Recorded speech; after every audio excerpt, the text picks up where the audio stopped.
Hello नमस्कार साथियों, आप सभी का स्वागत है एक बार फिर से टीवीसी क्लासेज में। देखिए दोस्त, आज के इस क्लास में हम लोग क्लास 10th के लिए इकोनॉमिक्स ये सारा प्रीवियस ईयर क्वेश्चन जो कि आपके बोर्ड एग्जाम में पूछा गया है, एक एक करके लिया गया है चैप्टर वाइज। ये वीडियो, ये क्लास आपके लिए अति महत्वपूर्ण होगा। अगर आपका एग्ज़ाम है तो आप इसे देख के जाइएगा, है ना। जब भी देखिएगा तो ये लास्ट में जरूर कमेंट करके बताइएगा कि कितना सही हुआ। स्टार्ट करते हैं। और पहला जो अध्याय है, अर्थव्यवस्था एवं इसके विकास का इतिहास। क्वेश्चन देखेंगे यहाँ से। क्वेश्चन क्या है? क्वेश्चन काफ़ी इजी इजी है, काफ़ी इजी है। ध्यान से देखेंगे करके, देश में कितने विशेष आर्थिक क्षेत्र विकसित हैं। देश में कितने विशेष आर्थिक क्षेत्र विकसित है, आपको ये बताना है ना। फटाफट बताते जाइएगा। तो ये हुए 7 क्षेत्र विकसित है। ठीक है। अच्छा, जब भी अगर आप वीडियो ग्रुप में इसे देखिएगा तो क्या कीजिएगा, स्पीड 1.5 या 2x की स्पीड पे आप इसे देख लीजिएगा ताकि जल्दी हो जाए, आपका समय बच जाए। वैसे हम आपका समय जाया नहीं करेंगे, बिल्कुल सटीक और जल्दी जल्दी ही कर लेंगे। भारत में नीति आयोग की स्थापना कब की गई थी? नीति आयोग, पहले जो योजना आयोग था उसका नाम नीति आयोग गया था 1 जनवरी 2015 को, याद रहेगा। विकास रिपोर्ट प्रकाशन निम्न में से किसके द्वारा किया जाता है? तो विकास का रिपोर्ट जो प्रकाशित किया जाता है वो यूएनडीपी के द्वारा किया जाता है। यूएनडीपी के द्वारा किया जाता है। भारत का पहला मानव विकास रिपोर्ट किस प्रधानमंत्री द्वारा जारी किया गया था? जरा सोच के बताइए कि भारत का जो मानव विकास रिपोर्ट है किस प्रधानमंत्री द्वारा किया गया था? तो वो थे मनमोहन सिंह, है ना। आर्थिक उदारीकरण का जनक भी कहा जाता है मनमोहन सिंह को। अभी कुछ ही दिन पहले इनका देहांत हुआ है, आप जानते होंगे।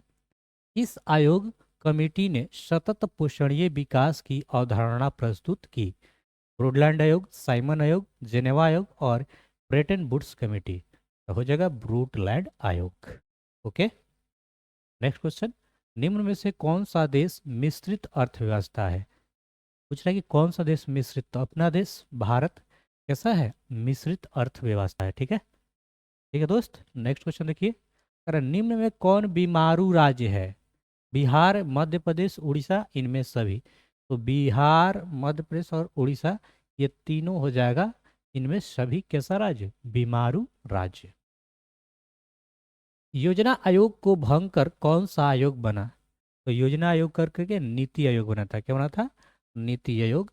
1 जनवरी 2025, है ना, सॉरी 2014, 1 जनवरी 2014 को गठन हुआ था इसका। निम्न में से किस राज्य को पिछड़ा राज्य कहा जाता है? बिल्कुल आप ये सही बता सकते हैं, इजी क्वेश्चन है। क्या हो जाएगा? अपना बिहार। निम्नलिखित में कौन बीमारू राज्य है? कर्नाटक, छत्तीसगढ़, आंध्र प्रदेश, बिहार। तो बिहार हो जाएगा। एक समाजवादी अर्थव्यवस्था में सर्वाधिक बल किस पर दिया जाता है? उत्पादन पर, आर्थिक सुंदरता पर, अधिकतम लाभ अर्जन पर, या इनमें से कोई नहीं? क्या होना चाहिए? None of this. लोक कल्याण पर दिया जाता है। लोक कल्याण, लोक कल्याण पर बल दिया जाता है। राइट आंसर होगा लोक कल्याण, जो कि नहीं है, नन ऑफ दिस लगा लेंगे। भारत भारतीय योजना आयोग के प्रथम अध्यक्ष कौन थे? भारतीय योजना आयोग के प्रथम अध्यक्ष कौन थे? तो जिस देश के प्रधानमंत्री होते वही होंगे। तो प्रथम प्रधानमंत्री कौन थे? पंडित जवाहरलाल नेहरू। भारत में सेवा क्षेत्र को सामान्यतः कितने भागों में बांटा गया? थोड़ा सा कमेंट कीजिए, 1 मिनट आ रहे हैं हम, फटाफट बताइए।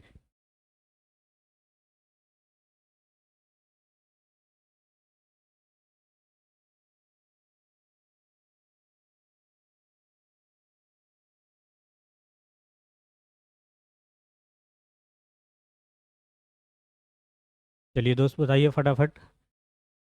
राधे राधे। अरे कि भारत में सेवा क्षेत्र को सामान्यतः कितने भागों में बांटा गया है? राइट आंसर क्या हो जाएगा? 2 भागों में, एक सरकारी और एक गैर सरकारी। नेक्स्ट, इस क्षेत्र को द्वितीयक क्षेत्र कहा जाता है? सेवा, कृषि, उद्योग। तो यहाँ पे क्या लगाएंगे हम? उद्योग। राइट आंसर बनेगा उद्योग। अर्थव्यवस्था के किस क्षेत्र को हरित क्रांति से संबंधित है? हरित क्रांति कृषि से संबंधित है, जो कि 66-67 में आया था, 1966-67 में। और वो हो जाएगा प्राथमिक क्षेत्र यानी कृषि से संबंधित। 11वीं पंचवर्षीय योजना की अवधि क्या थी? तो ये 11वीं पंचवर्षीय योजना क्या थी?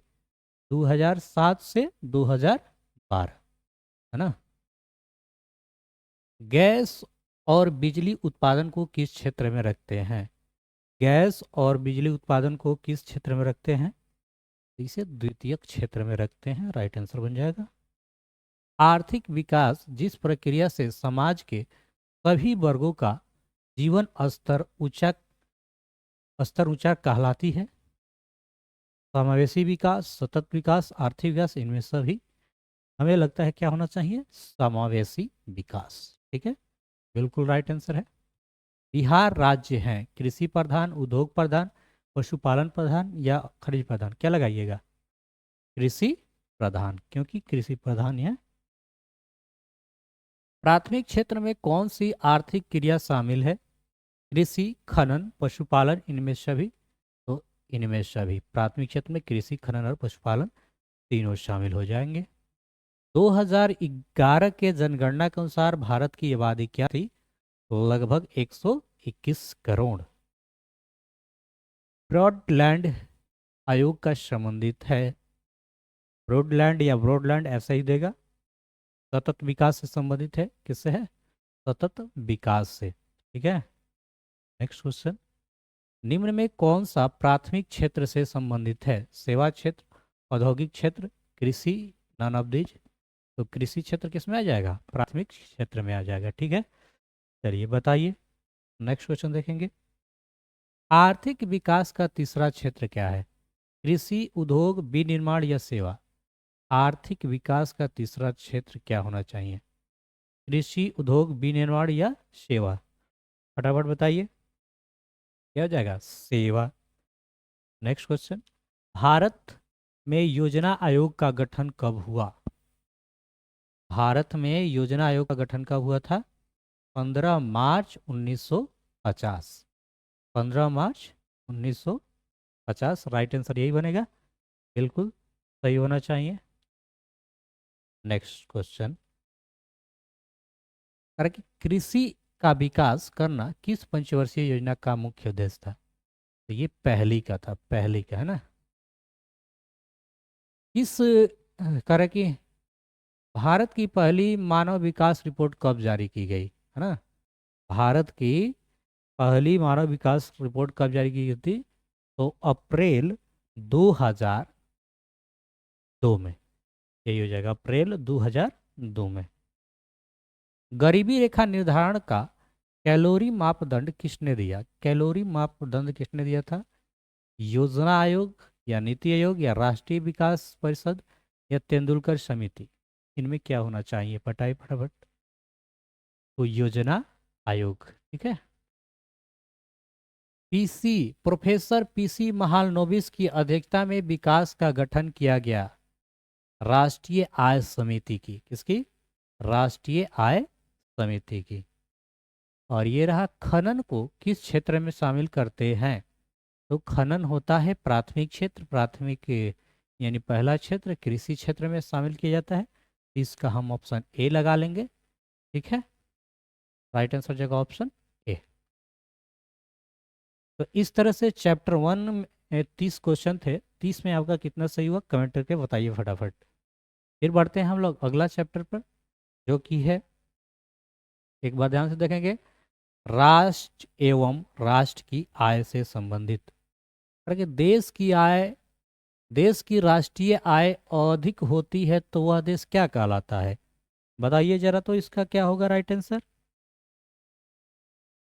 विकसित कहलाएगी, अविकसित कहलाएगी, अर्धविकसित कहलाएगी, या इनमें से कोई नहीं? देखिए, देश की आय जब देश की राष्ट्रीय आय अधिक होगी तो वह देश विकसित देश कहलाएगा। और भारत एक विकसित देश नहीं, विकासशील देश है। ठीक है, बिहार के किस जिले की प्रति व्यक्ति आय सर्वाधिक है? तो बिहार में पटना, गया, शिवहर, नालंदा।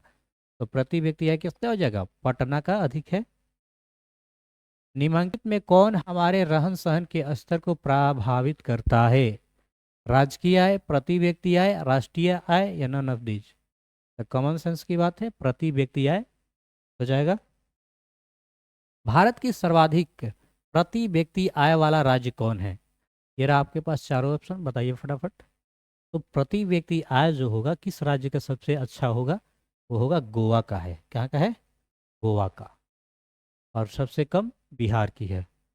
वर्ष भर में किसी देश की अर्जित आय कुल मात्रा को क्या कहते हैं? प्रति व्यक्ति आय, औसत आय, राष्ट्रीय आय, इनमें से कोई नहीं। क्या होगा 5 का राइट आंसर? राष्ट्रीय आय। क्या हो जाएगा? राष्ट्रीय आय। तो भारत में राष्ट्रीय आय की गणना कौन करता है? भारत में राष्ट्रीय आय की गणना केंद्रीय सांख्यिकी संगठन करता है, CSO, या वित्त विभाग, या रिजर्व बैंक ऑफ इंडिया, या नन ऑफ दीज? आप क्या लगा रहे हैं, बता सकते हैं? केंद्रीय सांख्यिकी संगठन, CSO। Next question. तो प्रत्यक्ष कर के अंतर्गत निम्न में से किस देश को शामिल किया गया है? प्रत्यक्ष कर को निम्न में से किस देश को शामिल किया गया है? क्या बता सकते हैं? उत्पादन कर, आय कर, बिक्री कर, इनमें से कोई नहीं। क्या होना चाहिए? आय कर।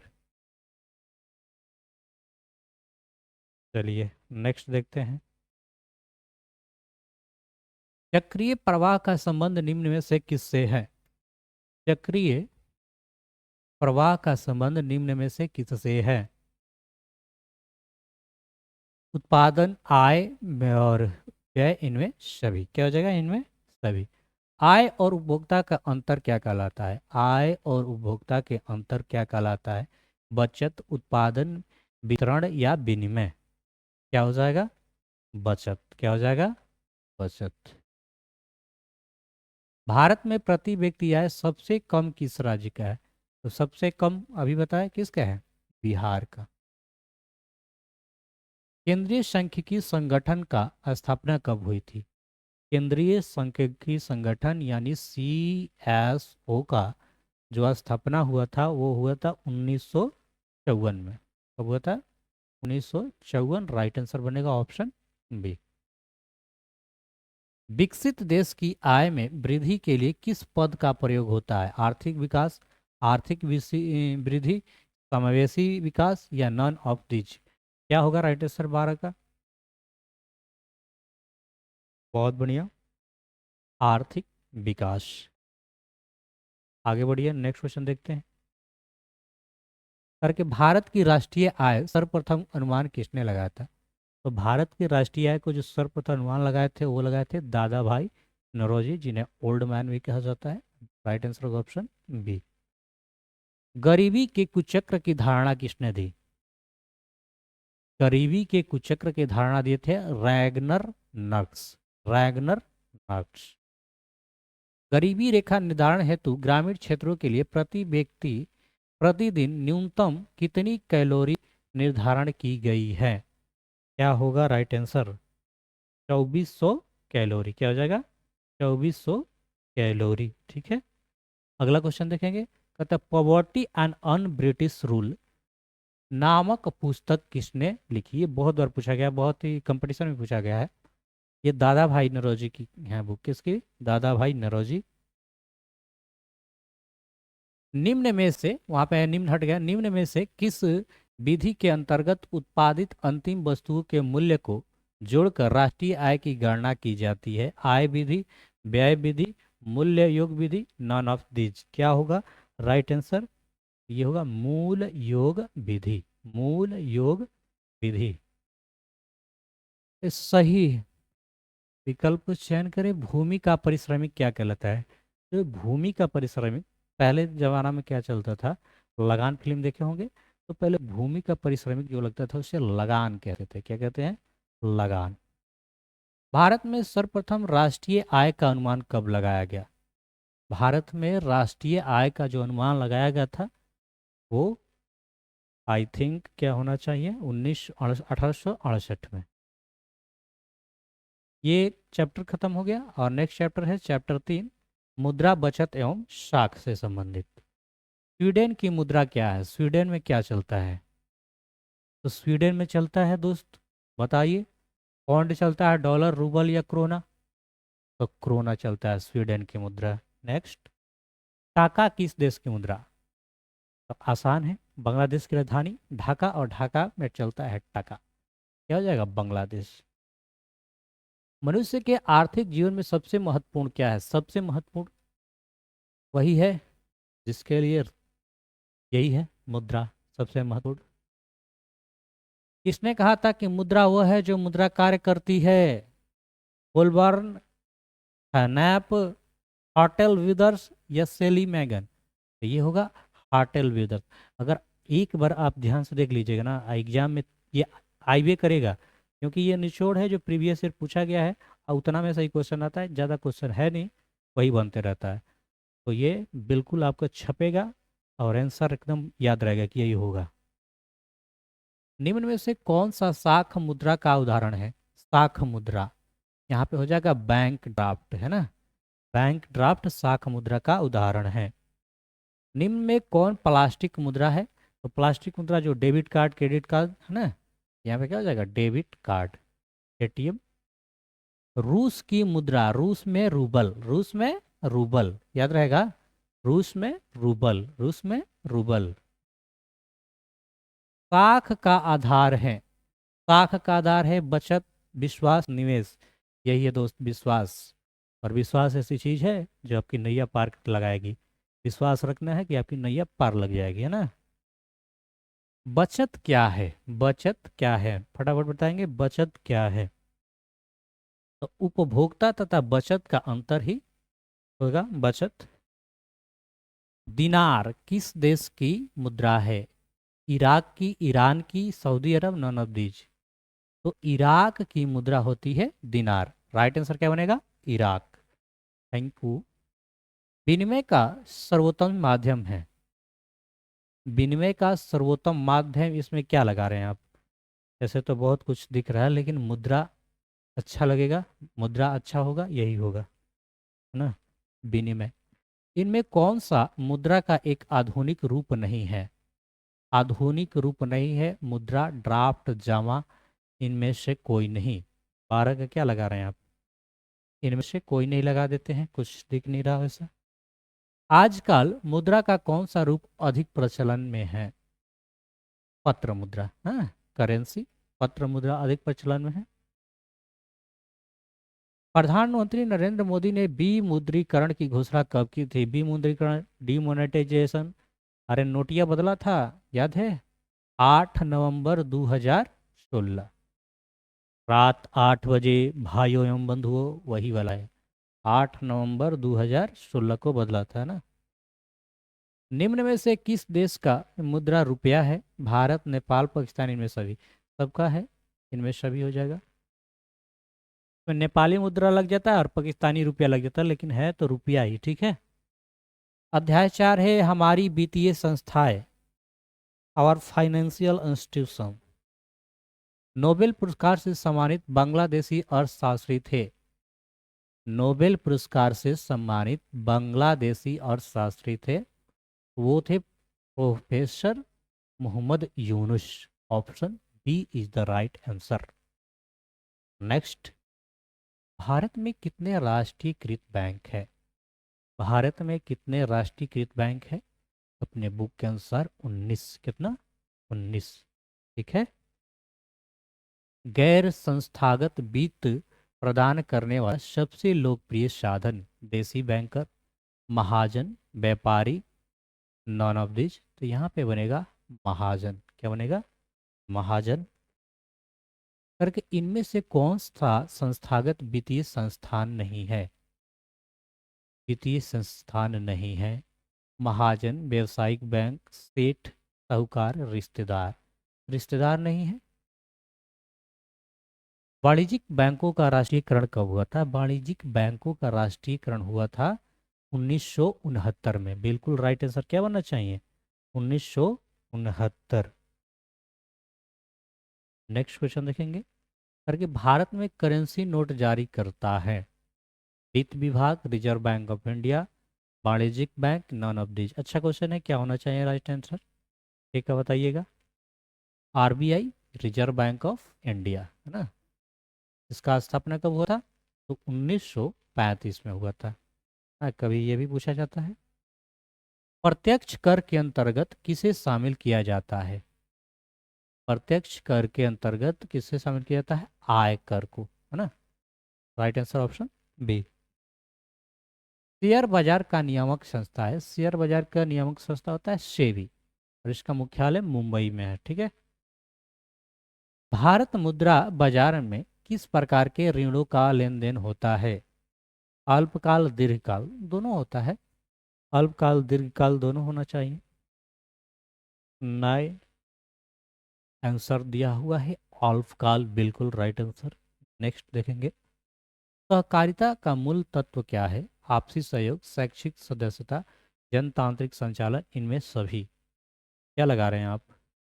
इनमें सभी। निम्न में से किस बैंक की स्थापना पहले हुई? तो सबसे पहले इसमें पंजाब बैंक का हुआ था, पंजाब नेशनल बैंक। भूमि विकास बैंक को पहले किस नाम से जाना जाता था? भूमि बंधक बैंक, भूमि बंधक बैंक। निम्न में से कौन सा संस्थान भारत में मुद्रा जारी करने के लिए अधिकृत है? भारत में मुद्रा जारी करने के लिए reserve bank of India, RBI. ठीक है। दीर्घकालीन ऋण प्रदान करने वाली संस्था कौन सी है? दीर्घकालीन, क्या लगा रहे हैं? इसका राइट आंसर क्या होगा? भूमि विकास बैंक, भूमि विकास बैंक। भारत का केंद्रीय बैंक है, भारत का केंद्रीय बैंक है, क्या हो जाएगा? Reserve bank of India. Bharat में 1 रुपया का नोट जारी करता है वित्त विभाग, central bank of India, none of these, और भारतीय रिजर्व बैंक। क्या लगाएंगे इसका answer? Central bank of India नहीं, भारत में 1 रुपया का नोट तो वित्त मंत्रालय द्वारा जारी होता है। पर बताइए राइट आंसर क्या होगा? वित्त विभाग लगा लेते हैं हम, तो वित्त मंत्रालय द्वारा ही जारी होता है, एक बार देख लीजिएगा। राज्य वित्त आयोग का गठन किया जाता है, राज्य वित्त आयोग का गठन किया जाता है पंचायतों की वित्तीय स्थिति के पुनर्वलोकन हेतु। सहकारिता साख समिति कानून कब पारित हुआ? सहकारिता जो समिति कानून कब पारित हुआ? क्या लगाएंगे राइट आंसर? 1904। ठीक है। ग्रामीण बैंक के संस्थापक कौन थे? प्रोफेसर मोहम्मद यूनुस, जो कि बांग्लादेश के थे, ये हो जाएंगे। केंद्रीय सहकारी बैंक किस स्तर पर काम करता है? केंद्रीय सहकारी बैंक किस स्तर पर काम करता है? जिला स्तर पर, जिला स्तर पर। प्राथमिक कृषि साख कृषकों को किस प्रकार के ऋण प्रदान करती है? मध्यकालीन, अल्पकालीन, दीर्घकालीन, इनमें से सभी। क्या लगाएंगे 21 का राइट आंसर? अल्पकालीन। ठीक है। अगला क्वेश्चन देखेंगे। तरह की सहकारिता प्रांतीय सरकारों का हस्तांतरण योग्य विकास कब बनी? 1919, 1919। क्षेत्रीय ग्रामीण बैंक की स्थापना कब हुई? क्षेत्रीय ग्रामीण बैंक की स्थापना हुई थी 75 में, 1975। निम्न में से कौन सा खाता विशेष रूप से व्यापारियों के लिए है? तो जो व्यापारी रहते हैं तो वो लेन देन करते रहते हैं, उनके लिए कौन सी खाता अच्छा होगा? जनरल ऐसे ही दिमाग लगा सकते हैं, चालू खाता। कौन सी खाता? चालू खाता। भारत में मौद्रिक नीति का निर्धारण कौन करता है? मौद्रिक नीति वित्त मंत्रालय, राज्य सरकार, या भारतीय रिजर्व बैंक। क्या होगा 25 का राइट आंसर? भारतीय रिजर्व बैंक, आरबीआई। निम्न में कौन पूंजी बाजार का अंग है? प्रतिभूति बाजार, औद्योगिक बाजार, विकास वित्त संस्थान, इनमें सभी। क्या लगाएंगे 26 का? इनमें सभी। व्यापारिक बैंक को एक एजेंसी कार्य व्यापारिक बैंक का एजेंसी कार्य क्या है? प्रतिभूतियों का क्रय विक्रय, ऋण देना, लॉकर सुविधा देना, इनमें नॉन ऑफ दीज। क्या लगा रहे हैं आप आंसर? 27 का थोड़ा सा अच्छा क्वेश्चन है।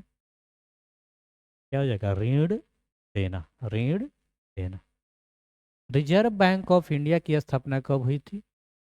ये आप बता सकते हैं, अभी बताए हैं 1935 में, 1 अप्रैल 1935। भारत की वित्तीय राजधानी किस शहर को कहा जाता है?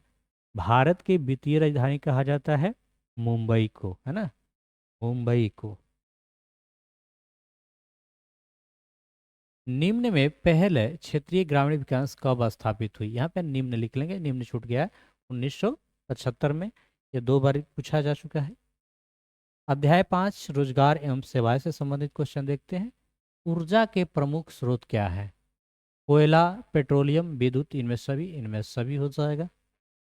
मानव पूंजी के प्रमुख घटक ज्ञान, कौशल, अनुभव, इनमें सभी। क्या लगाएंगे? इनमें सभी। अगला, जवाहर रोजगार योजना की शुरुआत। जवाहर रोजगार योजना की शुरुआत होता है 1989 में, 1989 में। कौन सी सेवा गैर सरकारी है? सैन्य सेवा, बीज सेवा, मॉल सेवा। तो मॉल सेवा क्या हो जाएगी? गैर सरकारी, है ना। नरेगा के अंतर्गत ग्रामीण मजदूरों को सालों में कम से कम कितने दिनों के लिए रोजगार देने की व्यवस्था है? तो नरेगा, जिसका नाम बदल के नाम मनरेगा कर दिया गया, इसमें 100 दिनों की गारंटी रहती है, 100 दिनों की योजना, 100 दिन काम मिलता है। अंतर्राष्ट्रीय श्रमिक संगठन की स्थापना किस वर्ष की गई? ILO का स्थापना जो हुआ था वो 1919 में होता है। बिल्कुल राइट आंसर ऑप्शन बी बनेगा। भारत में सेवा क्षेत्र को सामान्यतः कितने भागों में बांटा गया है? 2, एक निजी और एक गैर सरकारी या सरकारी। अतः आर्थिक विकास संबंधित है परिणात्मक परिवर्तन से, गुणात्मक परिवर्तन से। ए और सी हो जाएगा, दोनों ए और सी दोनों।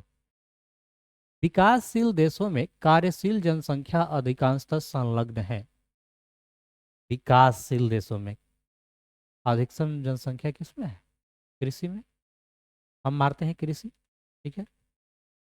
नरेगा कार्यक्रम का नाम के साथ व्यक्ति का नाम जोड़ा गया, हाँ। मनरेगा हो गया, महात्मा गांधी का नाम जुड़ा था, महात्मा गांधी रोजगार गारंटी योजना।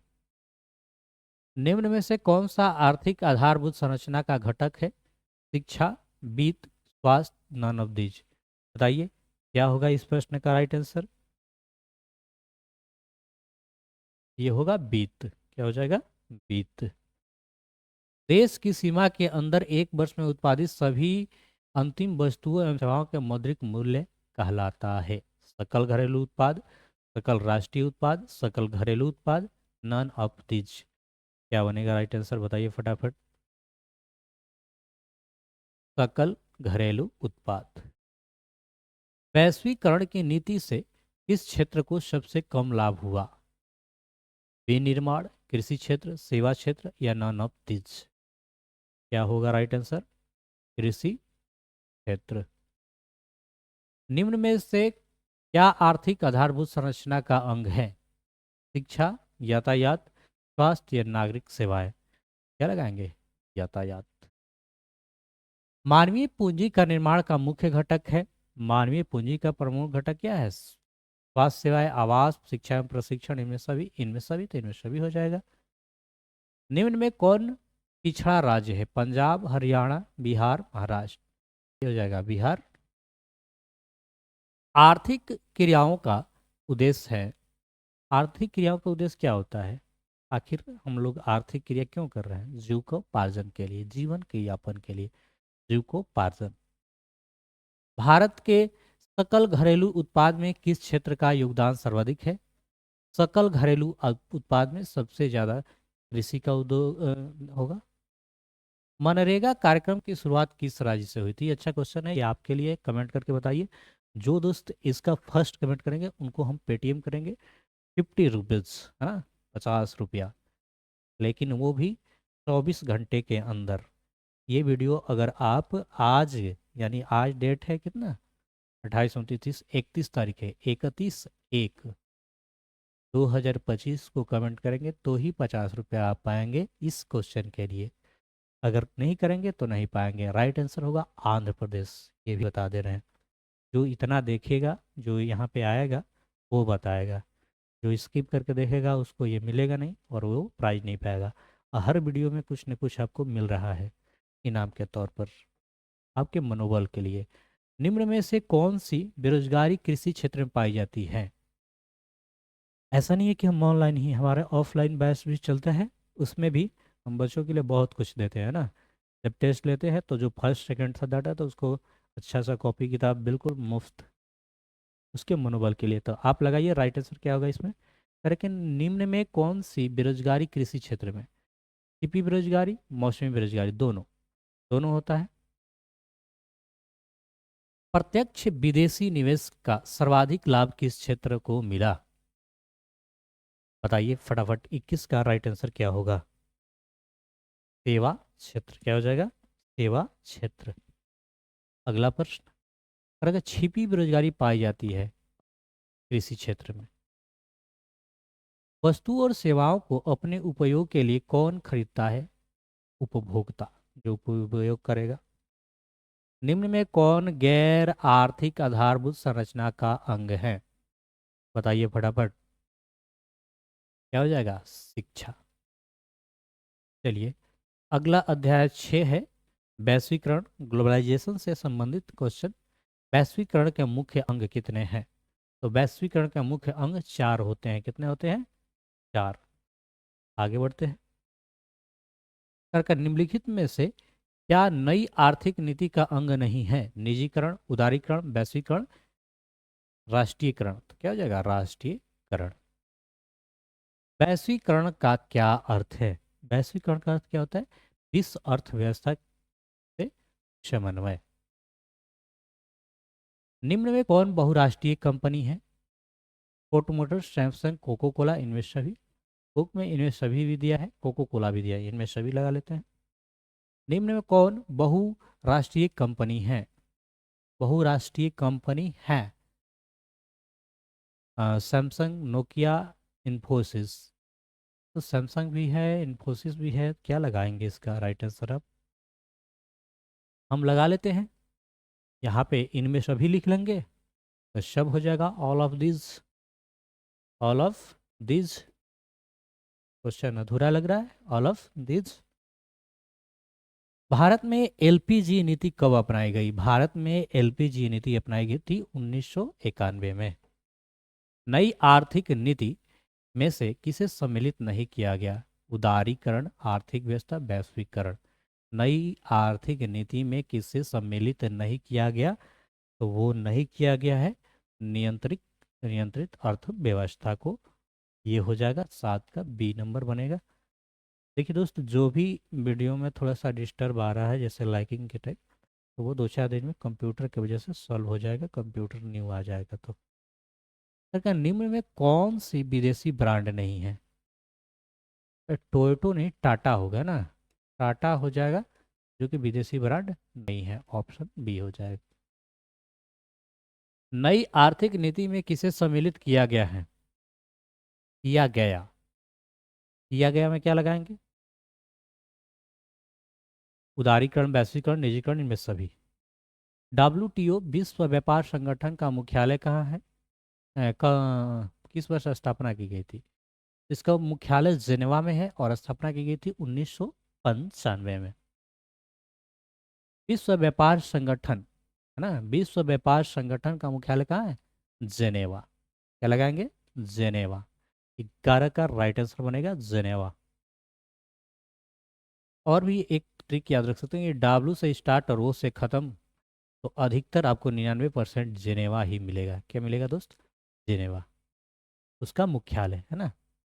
करके सरकार द्वारा लगाए गए अनावश्यक नियंत्रण प्रतिबंधों को हटाना क्या कहलाता है? उदारीकरण। क्या कहलाता है? उदारीकरण। तो ये थे इकोनॉमिक्स के लास्ट चैप्टर, ये है अध्याय 7, उपभोक्ता एवं संरक्षण। आइए फटाफट देख लेते हैं। उपभोक्ता शिकायत करने के लिए आवेदन शुल्क कितना लगता है? अगर आपको कोई उपभोक्ता शिकायत करना है तो आवेदन शुल्क कितना लगेगा बताना है। ऑप्शन आपके सामने है, 50 रुपया, 10 रुपया, 100 रुपया, नॉन ऑफ दीज। तो इनमें से कोई नहीं, क्योंकि एक भी रुपया नहीं लगता है। राष्ट्रीय उपभोक्ता दिवस कब मनाया जाता है? बताइए, राष्ट्रीय उपभोक्ता दिवस मनाया जाता है 24 दिसंबर को। कोपरा क्या है? COPRA, कोपरा क्या है? यह उपभोक्ता संरक्षण अधिनियम। खाद्य पदार्थों की शुद्धता की जांच के लिए किस मान्यता प्राप्त चिन्ह का होना आवश्यक है? खाद्य पदार्थ के लिए एक मार्क होना चाहिए। क्या होना चाहिए? एक मार्क। ठीक है। उपभोक्ता अधिकार दिवस, उपभोक्ता अधिकार दिवस मनाया जाता है 15 मार्च। उपभोक्ता अधिकार दिवस।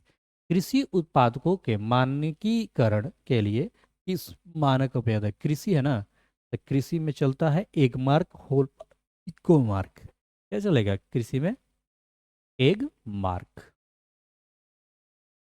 भारत में उपभोक्ता संरक्षण कानून कब लागू हुआ?